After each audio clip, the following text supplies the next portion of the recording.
Oni su nastavili, ušli u zgradu sa naše lijeve strane, nama je rečeno da idemo za njima i rečeno nam je da je to kantina. Vidjeli smo ih postrojene za dnevni obrok, za podnevni obrok u različitom stanju raspadanja. Svako od njih dobio je činiju sa nekakvom vodenom supom i pola štruce hljeba. Oni su otišli do stolova i počeli su da jedu supu. Izgledali su da su gladni i da ostavljali su dojam da nisu dugo jeli. Rečeno nam je da možemo da razgovaramo sa njima, ali to nije bila situacija u kojem sam mislio da mogu da razgovaram sa njima, jer su se stražari kretali oko nas, mahali su puškama i ti ljudi su izgledali prestrašeni. Tužitelj, da li ste vidjeli očigledne rane, modrice ili druge rane na ljudima koje ste vidjeli da trče kroz dvorište? Sve dok nisam mogao da vidim rane dok su trčali kroz dvorište, ali bio je čovjek koji je imao ranu na licu. Pitao sam ga preko prevodioca šta mu se desilo, a on je rekao da je pao. I to je bila suština razgovora koji smo vodili. Ako mogu da kažem ono što nisu govorili, bilo je mnogo jača poruka i govorilo je mnogo snažnije. U nečijim očima bilo je nečega što je pokušavao da vam prenese i znali ste da ne mogu da komuniciraju sa vama. I oči su izgledale dosta užarene i to je ostavljalo snažan dojam. Tužitelj, da li ste ikada vidjeli ponovno tog muškarca koji mi je rekao da je pao? Svjedok, da. U vrlo čudnim okolnostima. U ljeto 1995. godine bio sam u gradu u centralnoj Bosni koji se zove Donji Vakuf sa armijom Bosne i Hercegovine koja je bila u napredovanju. Došlo je do razmjene vatre, mi smo došli do komandnog mjesta, naišao sam na tog čovjeka, on mi je rekao vi ste bili u Omarskoj, zar ne? Ja sam rekao da, a on je rekao sjećate li me se?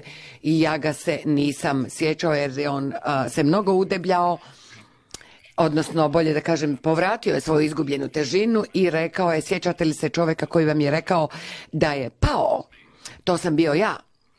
I ja tada nisam bio pao, ta mi je povreda nanesena i to je bio zaista jedan potresan trenutak, moram da kažem. Tužitelj, nakon što ste zahtijevali da vidite ostatak kampa i nakon što je to odbijeno, šta se zatim desilo?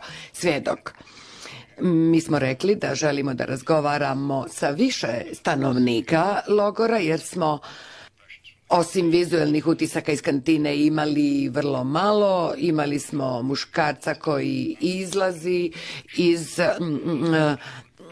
i koji je postrojen i koji je rekao neću da kažem nezaboravne laži, ali ne smijem da kažem istinu.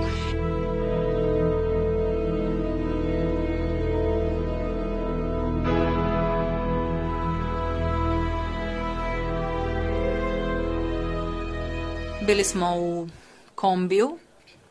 Kretali smo se. S lijeve strane puta bio je jedan izvanredan prizor. Mi smo zamolili vozača da stane. On u prvom trenutku nije stao, ali zatim je ipak zaustavio vozilo. Izašli smo iz kombija. Ono što smo vidjeli u daljini, između nas je bilo polje, bila je u suštini bodljikava žica, a iza nje prilično nagurana grupa muškaraca koji su bili u različitom stadiju iscrpljenosti, ali oni koji su bili u najgorem stadiju onemoćelosti su doista bili već poput kostura. A mi smo, kad kažem mi, to smo dakle ekipa ITN-a i mi, dakle moja grupa, prešli smo pješice preko tog komadića zemlje do žice. Predstavili smo se toj grupi zarobljenika. Mislim da je jedna i druga strana bila zapanjena onime što vidi. Jesu li ti zatvorenici oklijevali, dakle, bili suzdržani u razgovoru s vama o tome da govore o uvjetima u logoru? Svjedok, neki jesu, neki nisu. Neki su bili izrazito uplašeni jer su oko nas svugdje bili naoružani stražari koji su slušali ono što smo govorili. I meni se činilo da je lakše razgovarati s njima u momentu kada kamere nisu uperene direktno u njih. Kamerman ITN-a se kretao naokolo, a ja sam uspio pronaći i zatvorenika koji je govorio engleski. Među njima je bio jedan čovjek po imenu Alić, koji je govorio o onome što po njegovim riječima je bio masakr. To je rekao tada, ja sam ga kasnije sreo.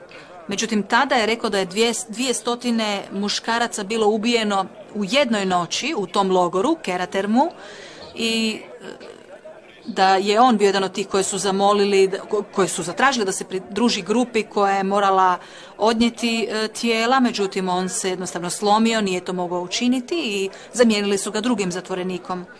Za mene je to bila jedna šokantna priča. Manje više, ti su ljudi bili manje više kao i oni u Omarskoj, govorili su više svojim očima i pogledom. Govorili su mi pogledom, ne mogu o tome sada govoriti.